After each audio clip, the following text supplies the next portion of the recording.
જય શ્રી કૃષ્ણ મિત્રો, નિત્ય સત્સંગમાં આપ સૌનું સ્વાગત છે। આજે આપણે સાંભળીશું પુરુષોત્તમ માસ કથા અધ્યાય 28 ચિત્ર શર્માનું સ્વર્ગગમન તથા આજની વાર્તા। જો આ વિડીયો તમને પસંદ પડે તો લાઈક અને શેર કરી ચેનલને સબસ્ક્રાઇબ જરૂરથી કરજો। આગળના અધ્યાયમાં આપણે કદ્રી બ્રાહ્મણનું આખ્યાન સાંભળ્યું। હવે આપણે સાંભળીએ પુરુષોત્તમ માસ કથા અધ્યાય 28 ચિત્ર શર્માનું સ્વર્ગગમન।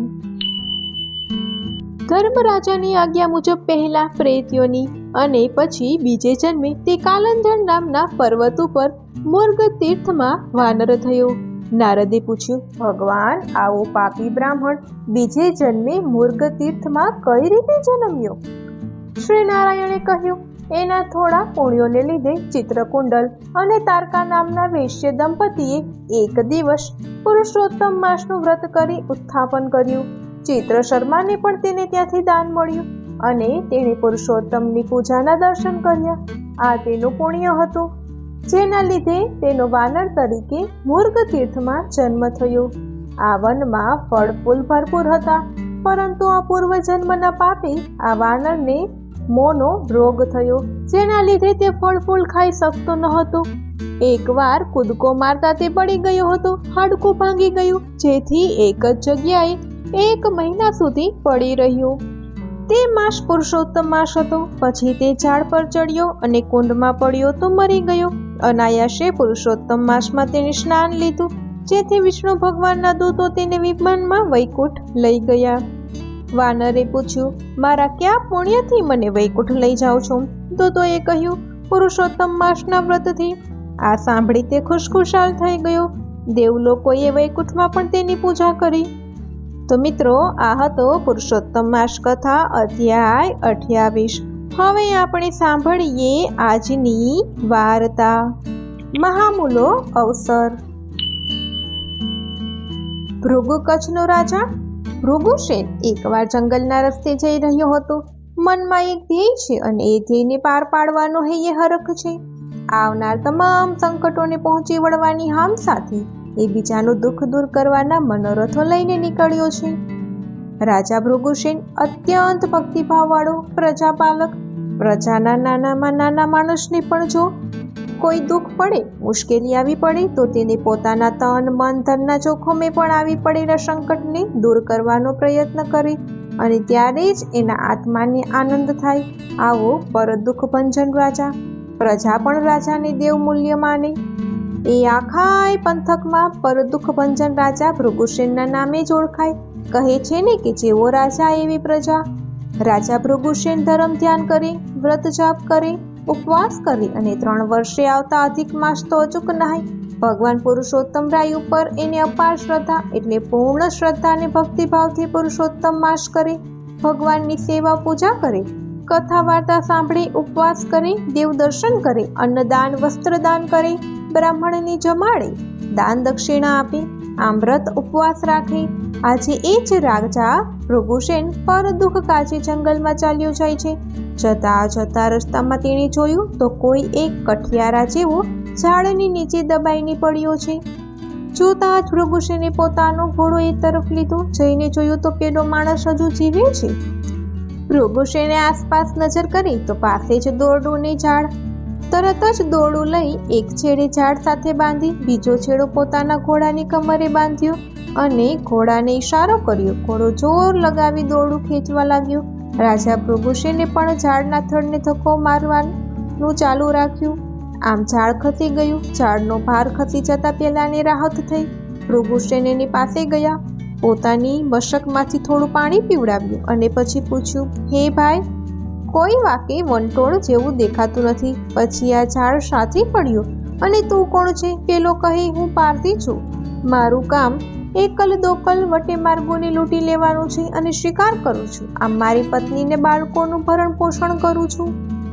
રાત્રિના સમયે જમવાનું બનાવવા મેં મારી સ્ત્રીને કહ્યું તો તેણે કહ્યું, લાકડા નથી, લેતા આવો એટલે બનાવી આપું। આમ હું અહીં લાકડા લેવા માટે આ ઝાડ પાસેથી પસાર થયો હતો।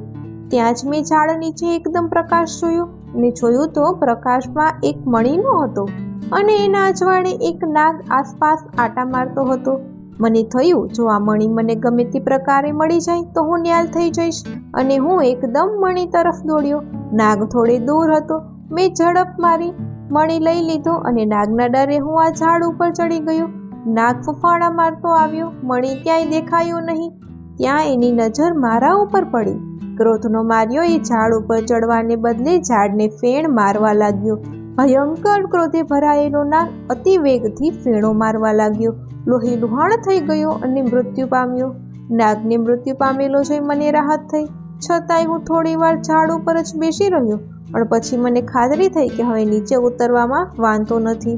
આમ વિચારી હું નીચે ઉતરવા જાઉં છું, ત્યાં જ કડડ ભૂસ કરતું ઝાડ તૂટી પડ્યું. મારાથી ઝાડની ડાળી છૂટી ગઈ અને નીચે પટકાયું. ઝાડ મારી ઉપર પડ્યું. મારું આખું શરીર તૂટી ગયું છે. હવે જીવી શકાય તેમ નથી. મૃત્યુ નજીક છે. પારધીની વાત સાંભળી ભૃગુસેનને દુઃખ થયું, પરંતુ આમાં પોતે કંઈ જ કરી શકે તેમ ન હતો. તેથી તેણે પારધીને પૂછ્યું, હે ભાઈ, તારી કોઈ ઈચ્છા ખરી? પારધી કહે, હા, 2 ઈચ્છા છે હે ભાઈ. જો આપ મારી ઈચ્છા પૂર્ણ કરો તો તમારો મારા ઉપર ખૂબ ઉપકાર થશે. પારધી કહે, પહેલી ઈચ્છા એ છે કે મારી કમરે બાંધેલા લુગડામાં પેલો મણી છે, એ મણી અમારા રાજા ભૃગુસેનને ભેટ આપજો. રાજા કહે, ભાઈ, હું જ ભૃગુ કચ્છનો રાજા ભૃગુસેન છું. રાજાની વાત સાંભળી પારધી અત્યંત ખુશ થઈ ગયો છે.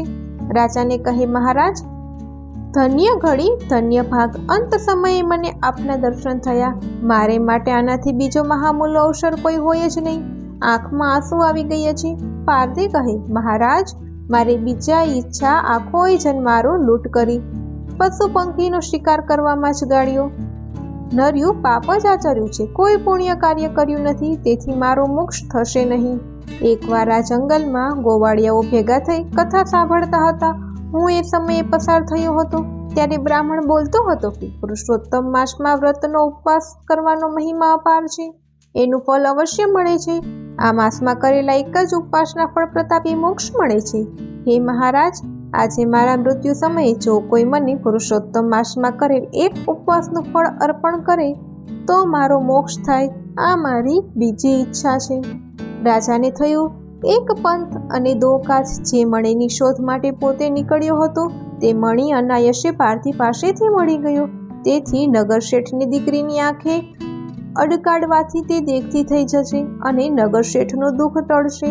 બીજું, આ પારધીને હું એક જ ઉપવાસનું ફળ આપવાનો સંકલ્પ કરી અર્પણ કરું, જેથી એની ઈચ્છા પૂર્ણ થાય. આમ એક સત્કાર્ય કરવા નીકળ્યો હતો અને પ્રભુ કૃપાએ 2 કાર્ય થયા. આમ ભૃગુસેને પારધીને કહ્યું કે હે ભાઈ, તારી 2 ઈચ્છા પૂર્ણ થશે. કહી રાજાએ હથેળીમાં જળ લઈ ભગવાન પુરુષોત્તમ રાયનું સ્મરણ કરી સંકલ્પ કર્યો, હે પુરુષોત્તમ રાય, મેં કરેલા ઉપવાસમાંથી એક ઉપવાસનું ફળ હું આ પારધીને અર્પણ કરું છું. જ્યાં રાજા ભૃગુસેનને ફળ અર્પણ કર્યું કે પારધી મૃત્યુ પામ્યો અને લેવા ભગવાનનું વિમાન આવ્યું. પારધીને બેસાડી ગોલોકમાં લઈ ગયું. રાજા ભૃગુસેનને એક સત્કાર્ય કર્યાનો આત્મસંતોષ થયો. પછી હર્ષ પામતો મણી લઈને પોતાના રાજ્યમાં ગયો. નગર શેઠની દીકરીની આંખે ભગવાનનું સ્મરણ કરી મણી અડકાડતા જ દીકરીને આંખો ખોલી અને બોલી ઉઠી, મને દેખાય છે, મને દેખાય છે. ત્યાં ઉભેલા સર્વેની આંખોમાં હર્ષના આંસુ આવી ગયા. પછી રાજાએ પેલા પારધીની સ્ત્રી અને બાળકોની તપાસ કરાવી, તેમને પુષ્કળ સોના મહોરો આપી વિદાય કર્યા છે. આમ એક ઉપવાસના ફળે મોક્ષ પામી પારધી ગોલોકમાં ગયો છે. હે પુરુષોત્તમ રાય, આપની કૃપા સૌની ઉપર થજો. જય પુરુષોત્તમ રાય. તો મિત્રો, આ હતી આજની વાર્તા. જો આ વિડીયો તમને પસંદ પડ્યો હોય તો લાઈક અને શેર કરી ચેનલને સબસ્ક્રાઈબ જરૂરથી કરજો. જય શ્રી કૃષ્ણ.